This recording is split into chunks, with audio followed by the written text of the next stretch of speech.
kuona munhu atibata pano ka it's either pane zvinoyera, zvinoshamisa, zvinotyisa, zvinoda kufumurwa. Chitiudzai kuti idambudziko rei ramasangana naro semhuri kumusha kwenyu? Tanga tine hanzvadzi yedu yanga isiri kunzwa zvakanaka kusanyati ikoko.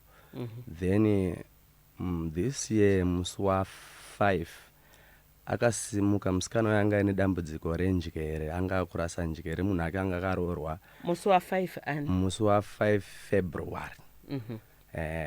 Saka anga ango munhu yeyo kuti anongofamba achitenderera muhama dzake. Saka akashayika musi wa5 kumusha, tichitarisira kuti tichanzwa kuti ane kwaari anoiwanzongofone, unozonzwa sekuru wafona vari kukwekwe kuti ndinaye kuno musikana akasvika kuno, sekuru vari kuMhondoro, ndinaye kuno musikana akasvika kuno. Saka since 5 February akura zvakadi musikana munhu mukuru zvekuti ndingange ndandisina unatsotora makore ake, but munhu mukuru wekuma 45 to 50 years. Okay, alright. Yeah, saka ndizvozvo ashayika musi wa5. Hatina information yatakawana from anyone achitaura kuti ndinaye kuno. So muna May ndichigona kukangamwa kuti musi wa4 muna May ndipo tine hanzvadzi yangu inogara mukadoma. Ndiye ane mupurisa wanolodya naye papa pamwe chete. Ndiye akachizoudzwa nemupurisa wewe kuti hona kashamwari, iwe mune nguva mushaiwa sisi venyu, but isusu tanzwa kuti kune kupolisi uku kune vanhu vakatsika, mune munhu akatsika munhu kutollgate ukadoma.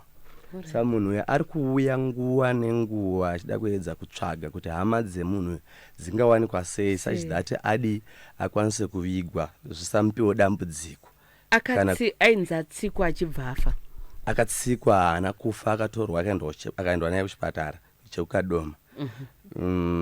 Following day racho ndofunga 27 May 28 May aunzwa kuGomo hospital, ndopa akabva ashaya, ndobva aiswa mumochari paHarare hospital, ndobva aiswa mumochari. Saka uyu anga aita tsaona nemusikana uyu akabva achitanga kutsvagawo varidzi vemunhu, achita follow up kupolisi yekukadoma. But panenge pasina zvakabatsira kusvika uyu mupurisa wanoshanda ipapo audza hanzvadzi yangu, like what I'm saying, audza hanzvadzi yangu ndobva yafonerawo amai vanga variko kumusha nababa. Then akakwanisa kusimuka ndaamai mazuva iwayo ndandiri kuno kuHarare. Amai ndo vakakwanisa kusimuka vauya kuzoona board. Hapana anga ari amboudzwa nyaya iyoyo, vangouya kuzoona board, vataura nevanhu vanga vaita se vatsika munhu, zamunoya paGomo, so tokumbira muona kuti ndiye munhu wenyu here. So vauya, ndofunga vanga vari musi wa14, that is 14 July. Vauya hapana, ndingati vakasvika vakakwanisa kuona vakakwanisa kuona board. Vaona board zveshuwa ndobva vawirirana kuti board ndiani? Ndiye hama yedu. Kwakuchifona manje achitochema kuti apa anga nenguva yakareba zvakadi ari mumochari? Ari mumochari munhu yanga atsikwa muna May. Kwati May, June, July kai kwakuna na 13 ko 14. Kwati dza 3 months munhu ari mumochari. Angoda kutovigwa nestate. Saka aikumbira kuti asavigwe ndeuyo akamutsika uyu. Achikumbira ndiye aikumbira, anga ine chido chekuti akwanise kuwana hama dzemunhu. Saka tafonerwa kunzi uyai muone, ndobva ndakwanisa kuenda kuGomo. Yanga iri Friday 15 here. Ndakwanisa kuenda kuGomo hospital. Ndine umwe mukoma wangu kuti tinoona board. Takabva tadaidza futi sekuru vanga vari kukwekwe, vanovere hanzvadzi yaamai vanobara munhu. Tichinoona tese board, hapana akaita kupikisa. mukati ndiyo Kwakuchiti alright, anga chiright ranga asina kushata munhu uyo semunhu angati gare yake muchipatara airatidza kuti asi anga aine chiso chiri kuoneka. Hapana paanga akapwanyika. Chainyanya kutariswa pamamarks kuti sisi vangu vane ndoro chena mumusoro. Iye anga aine ndoro chena wafuti mumusoro. Then munhu akabara munhu haatadze kuziva kuti gumbo remwana wangu rakanga rakadii. Amai vakati amai tanga tinavo. Tati nasisi vanga varipo. Inini neumwe mukoma tanga tiripo.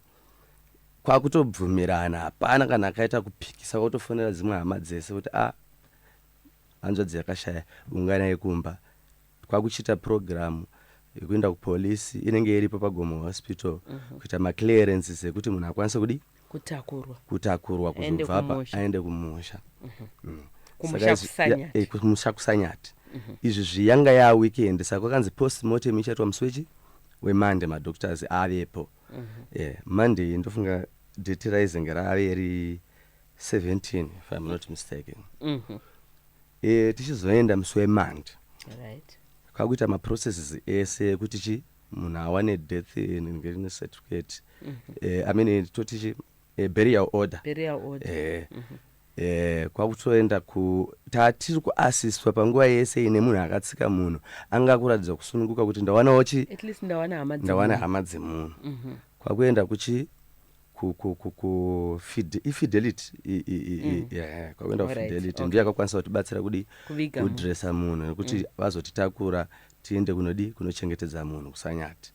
Kwakutofamba kwakuenda kunochengetedza munhu kuSanyati musi wanga musi wa18. Ndopatakabva taviga munhu. Hapana chisina kuitwa. Body view takaita kuhospital takaita katatu. Kumusha munhu wese vemunharaunda vese vakapinda mumba vachiona. Munoziva munhu anongoiswa mukicheni.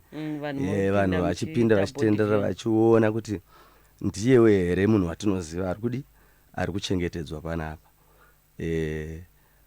Baba vanga vasina kukwanisa kunge vauya kuno kuHarare.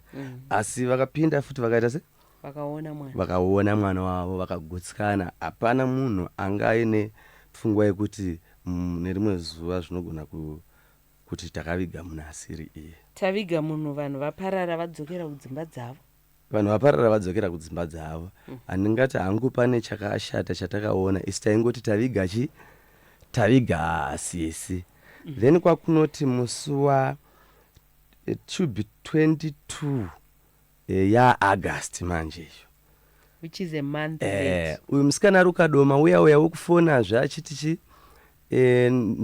mupurisa wandinaye panapa wandinogara naye panapa ati timbonoona bhodhi iri kuGomo Hospital. Akabva afona zvakare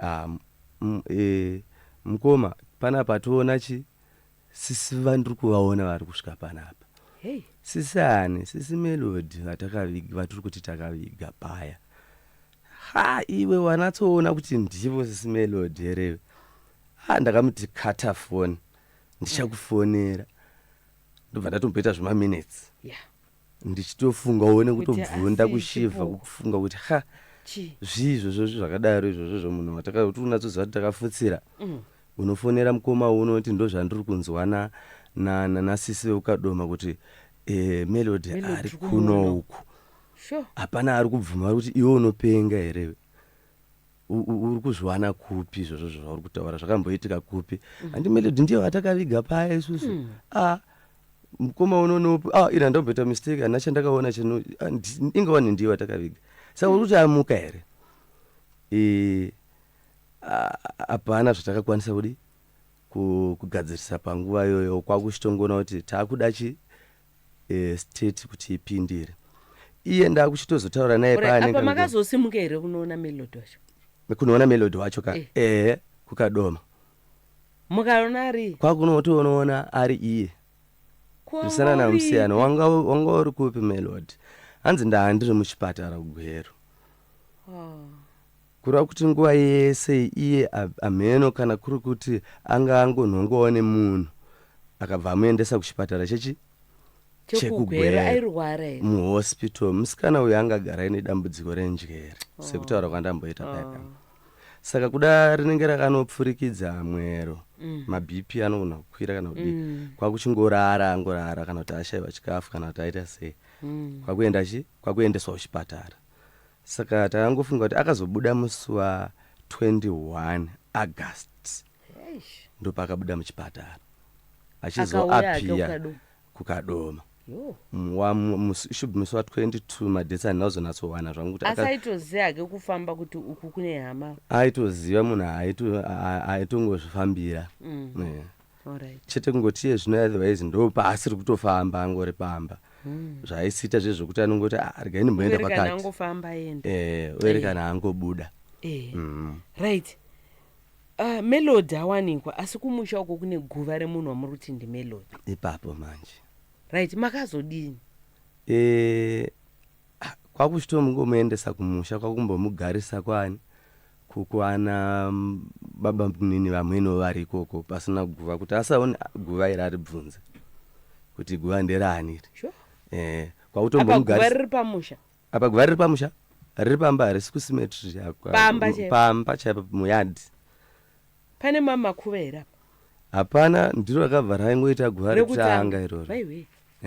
Alright. Ndiro rakaita guva rekutanga iroro. Saka kwakuchitombomugarisa kwani kwavamwe bamunini. Saka asi hazvina kutora nguva yakareba sekuti yanga angoriwo nechido chekuda kuuya pamba pawo akapedzisira achiuya. Ndisingaziva zvangu kuti pane atakwanisa here kumuudza kuti shamwari guva rirapa iwe ndowakadi ndowakavigwa, asi takaedza by all means kuti timuvanzire asazive kuti zvirikuitika ndezvipi. Semunhu waari kurwara haazobvunzisise zvakawanda. Alright. Saka after mazoona kuti apa takaviga munhu asiriye, makadini? Makadzokera here kumapurisa kune vemutemo, makaita sei? Kwakuchiona kuti zveshuwa munhu watinaye uyu ndiyo hanzvadzi yedu yatiri kuti takaviga zvishuwa. Unembenge uchafunga kuti kuda chipoko. Kwakuchidzokera kumapurisa aya anga ari kuita nyaya kuti munhu watakaviga yeye haasiye. Saka I think mafambiro azvinoita vanenge vakuda kutofukunyura futi mutumbi wewe kuti unovigwa nestate sezvawaifanira kunge wakaitwa. Saka izvozvo pari zvine ndo zvisati zvaitwa. Kukadoma vari kuti vari kushayiwa motikari. Saka munhu akavigwa July, August, September, October atopera. Taane 3 months. Guva riri pamba penyu? Guva riri pamba. Remunhu wamusiri kuziva? Ndo zvakunetsa manje kuti kana kubuda panze unotya kubuda panze. Hapana tsogarika. Hapana hake akataura kuti aonei. Asi kana baba chaivo vari kutaura kuti inini panapa nyangwe mukaita kuti guva iri ribve panapa zvokunatsochigara panapa inini maichambonditsvagira kumwe kwokuti ndinogara. Kureva kuti pamba pari kutotyisa kugara nenhau yechuru chemunhu asiri hama yedu. Pana tumira message pana hanzi vanhu ava havana kutarisawo here kana hembe dzakapfekwa nemufi?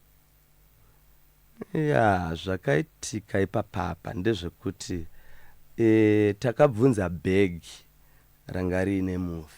Anga ine bhegi here? Zvikanzi bhegi anga inaro, kuti tizotakura sekuti tata kumhanya kubatsira munhu hatisi kuziva kuti bhegi rakaita sei, sekuti isusu bhegi tairidira kuti rinenge rine madocuments at least zvitupa kuti muone kuti ndiani. Saka hapana kukwanisa kuwanikwa bhegi. Kwakuchipatara munhu anobviswa hembe dzese. Nguva iyi yanga yati fambei, hatina kana dzimwe hembe dzake dzatakakwanisa kuona. Apa maingoona munhu akafukidzwa jira pasina kuziva kuti ane hembe dzakamira sei. Kuti anga ane hembe dzakaita sei, hapana hembe dzatakakwanisa kuona. Requests atakatomboda kuita but hatina hembe dzatakaona. saka murume wokutsika munhu makamudza kumutaurira kuti ndizvo zvaitika kunoku kuti munhu wataviga ndiye watachifungira kuti hama yedu ya akataurirwa seizvozvo akataurirwa akomana asi pari zvino hapana chaachakwanisa kuita kana chaakati akwanise kuita ndofunga akatongokatya maraona kana kutoperero sekuti munhu anga akutotarisira kuti ndoda kutoti vanhu ava vandiudze kuti ndinoripa ndinochenurwa riini nemunhu wandakadiwi wandakatsika sekuti yangotiwo munhu akaramba kubuda murodhi ranga riri rori rekambani saka manheru munhu haana kubuda munzira kwakuedza kumunzvenga akazorohwa netrela zvinoreva kuti munhu uyo futi watakaviga wacho anogona anga atoriwo futi munhu airwara kana kuti aida kutongozviurayawo saka nyaya hombe maane takuenda mu4 months mune guva remunhu wamusiri kuziva kuti ndiani ndizvozvo riri pamusha penyu ndipo pari kutyisa kuti manje tinogara sei vedwe ndo paya patinoti zvinoyera zvinoshamisa zvinotyisa izvi zvinototyisa izvi kunyatsochi riri kure nedzimba here kana muri pamba munotoona kuti nzvimbo yedu munongoviga padhuze nepamba zvekuti dzikaita 50 meters dzingaite 50 meters muyard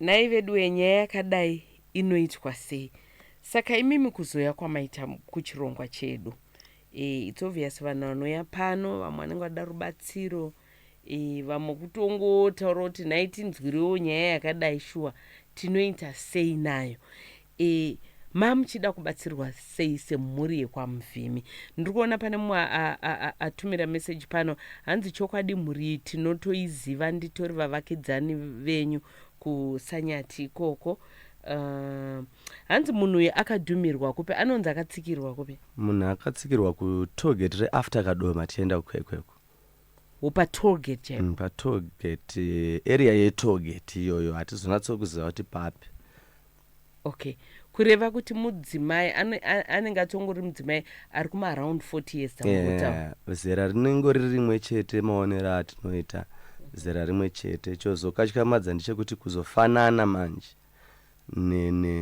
nasisi vedu vatiri kuzoona vakuuya ndo pakaita dambudziko okay vakawanda rubvunza kuti munhu akadhumirwa kupi ndofunga manzwa anzi patolgate mati pakaitwa postmortem postmortem yakaitwa maresults akanzi chi maresults akatongobuda kuti iaccident yoyo internal injuries yes because postmortem basa rayo ndere kuona chakonzera kuti munhu aite sei munhu afe anditika okay saka mati munhu nyakudhuma uyu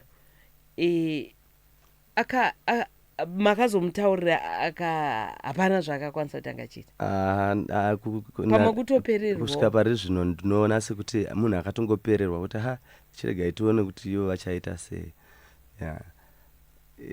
dambudziko ritongotosangana naro ndiroro rekuti musha guva rinocherwa machera guva maisa churu pamba nyangwe chikazofutsirwa chikaitwa kana chikadhirizwa kuhama dzemunhuwo futi ndizvo zvinonyanyoita kuti tide kuti tizivise kuno kuredhiyo kuti kuda hamawo futi dzemunhu zvikataurika seizvozvi vanogona kunge kune vanhu vari pedo vari kushaya hama yavo tikazivanawo nawo tinokwanisa kuchenurana pane kuti isusu zvechuva toti tagara nemutumbi mumusha kwenguva yakareba kudaro tongofukunyura tonodzosera hatimbosari takagadzikana tinenge titoriwo nechido chekuti dai taziva futi hama dzacho titaurirane navo tichenurane aiwa kakuchenurana imi makafunga kuti hama yenyu ndizvozvo munhu akangofa saka allright vacho vari kufanira kuzofukunyura vachizotora mutumbi uyu uchidzoserwa kuchipatara. I think it's been 3 takuenda ku4 months now. Chii chiri kunyanyononotsa? Ndingati zvinhu zvacho maifambiro azvinoita zvina district administrator iye wekukadoma. Okay. Ndiyo atati chifungira kuti achatitira nekukasika sekuti ndiyo atakangomirira ngoti ndichakufonerai. Asi mapurisa anga ari kuita nyaya takavafonera. Ndingati inini ndini ndakatovafonera musuno handina wiki ndavafonera. Member in charge vari kuti shamwari ka baba vako vakatombondifonera. Ndakavataurira inini kuti chi hatina motikari yekuti tikwanise kuuya. Asi dai kuri kuti maikwanisa kuwana mota mukatsvaga tinozviita nekukasika. Alright. Saka chimwe chinonetsa manje munoona sebhodhi yakadaro yekuti yane nguva nekutyisa kwazviri kuita ikoko kwatati chataura kuti ukwanise kuwana munhuwo zvake anobvuma kuti mota yangu ngaiende inotakura chero mukati muri kumupa mari.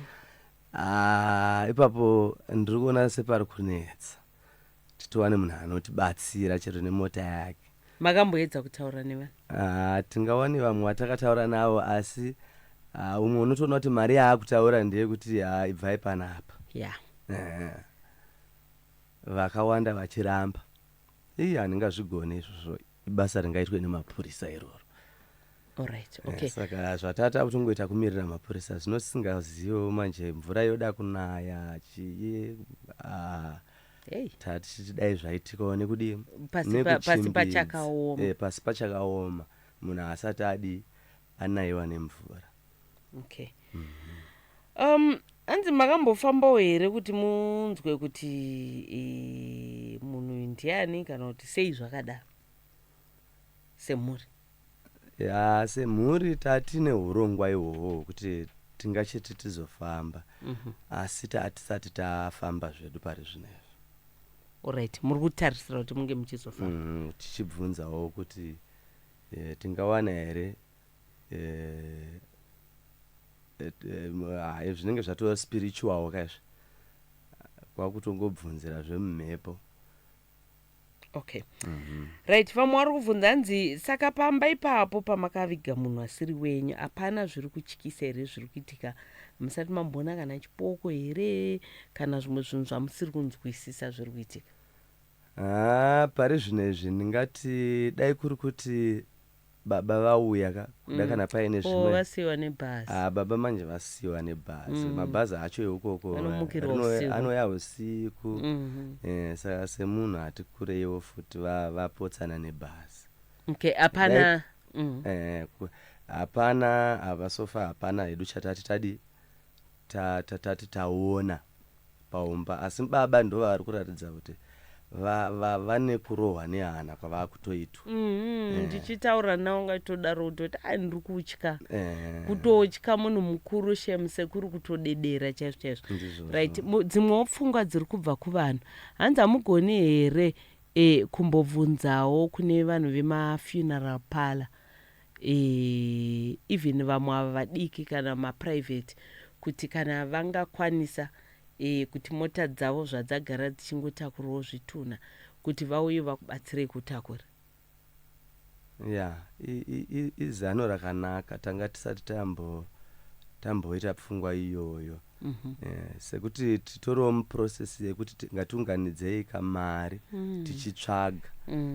Titori nehomwe yatiri kuisawo kamari mbichana vehukama kandai mari wawana ka15 wawana ka10. Ndisati ndaziva zvangu kuti izvozvo tingange taane kamari kanosvika papi. Tichiedza kuti kamari kako kakatiwo wandei tingawane kubatsirikana kutsvaga sematsvagire iwayo. Asi maonero andinoita mari iyo inenge ichingodiwa inogona kuti wandei zvekutiremera. Alright, so you also need help yekuti mukwanise kuwana chekunotakurisa mutombi uyu? Ndizvozvo chaizvo. Alright, okay. So vedu weka ndo nyaya yatinayo pano. Ndiri kunzwa vanhu vari kubvunza kuti pamwe maybe kana mungarondedzera sezvo muri kuti nemiwo makakwanisa kuenda paino identifyiwa body kuti munhu uyu angari munhu akaita sei zvichida pane vamwe vanhu vari kutoshayawo hama yavo. Modzokorerawo zvekare kuti munhu akatsikirwa panzvimbo yakati munhu yanga akamira akadai munhu akatsikirwa kutogeti yekukadoma togeti yekukadoma tichabuda mukadoma tichienda kukwekwe pane togeti iripo just before embrace turn off apo saka ndo area yaanonzi akatsikirwa iyoyo mushure mekunge atadza kubuda chemuroad. Saka munhu yakaita sei mutsvuku here munhu uyo akasimba here mutema sasisi vangu ivavo zvokuti tingachiti kusimba kunozonge asingachanatsooneke sezvo papapera nguva yakati kuti ari mumochari. Asi maki yaainayo ane ndoro chena mumusoro make ndoro chena mubvudzi rema redu mumusoro ere munhu ongoita pamweni kachikamu kadiki diki kakangoita white pabvudzi rake. Alright.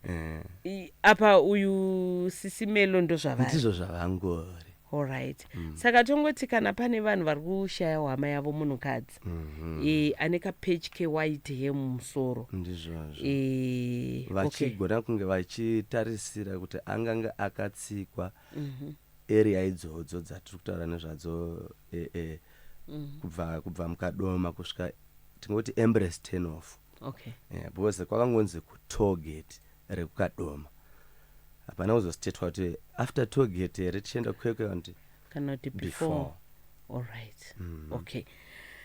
So vari kuda kubatsira togona kuita pamwe mamwe ema-funeral palace vanogona kuti we are willing kuya kuzokubatsira zvino kumusha kwenyu zvakuri kure zvokudaro zvoti vanhu vanotomuka usiku na3 kunobata bhasi akomana right. Vanokubata ipapi vari kuda kubatsira mhuri yekwamuvhimi vabva all the way kubva kusanyati vanokubata ipapi vangandibate pa0775 789 699. Right. 0775 789 699 ndo mhuri yekwamuvhimi vasangana nechiitiko chinovhundutsa ndiri nanifundi ndaimbopagara pamba ipapo vane almost 4 months vakaviga munhu pamusha wavo munhu wavaifunga kuti hama yavo pavakaviga vakazoona hama yavo ichiuya after 2 months achiuya kwakutozoziva kuti yowe kuzvatinenge takaviga munhu asiriye uyezve kana pane vari kushaya hama yavo anonzi ane vhudzi rine kapechi kegrey hair kana kuti vhudzi rewhite pamwe anogona kunge ari hama yenyu. So munobata kavamuvhimi 0775 789 699 0775 789 699.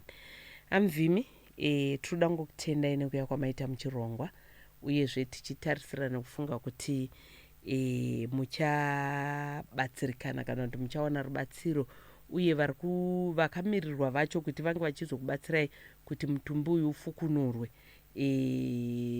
tinovimba kuti vachakwanisa kubatsirai zvekare. Ndinokutendai tete Tilder. Anditika tinongotarisira kuti tichabatsirika nenzira iyoyi. Alright. Isusuwo tichangoramba tichizokubatai tichinzwa kana mozoita muchitidzivisa kana pane zvinenge zvaita mutumbi wazobviswa motiudza kuti zvinenge zviri kufamba sei. Anditika ndizvozvo chaizvo tete. Alright, thank you tatenda. Ndo nyaya tange tinayo muchikamu chino chatinoti isusu zvinoyera, zvinoshamisa, zvinotyisa, zvinoda kufumurwa. Nyaya yemhuri yabva kusanyati, mhuri yekwamuvhimi vari kutaura ivo kuti tane 3 months takaviga munhu wataifunga kuti hama yedu. Patakaviga munhu hama yedu tatisiri kuiona, mudzimai anorwara anenge achingofamba asi akazouya after 2 months ndipo pakazoona kuti no panapa taviga mutumbi usiriwo. Saka chimwe chiri kunyanyonetsa transport yekuti vange vachibatana nevanogona kuvabatsira kuti vange vachibvisa mutumbi uyu.